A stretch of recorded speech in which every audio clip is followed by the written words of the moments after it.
like, share and subscribe. IBPS RRB ఎగ్జామినేషన్లో వచ్చేసి 40 minutes total examination ఉంటుంది కదా. మనం వెళ్ళినప్పుడు దాంట్లో verification, Aadhaar verification and face verification మొత్తం తీసుకున్న తర్వాత మనకైతే ఒక సిస్టమ్ మనకు కండక్ట్ చేస్తారు. అందులో కంటెంట్ టైం అయిపోయిన తర్వాత మనకు క్వశ్చన్ పేపర్ అయితే ఇవ్వడం జరుగుతుంది. రీజనింగ్కి 20 minutes, నంబర్ అక్యుబిలిటీకి 20 minutes ఉంటుంది.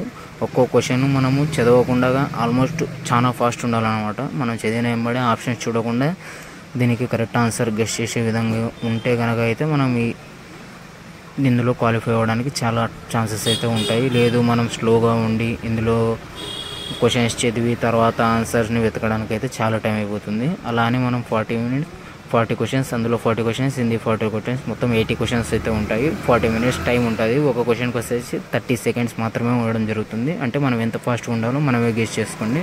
అంత ఫాస్ట్గా ఉండి టోటల్ ఆన్సర్స్ కరెక్ట్ చేయగలిగితేనే ఇందులో క్వాలిఫై అవ్వడం జరుగుతుంది.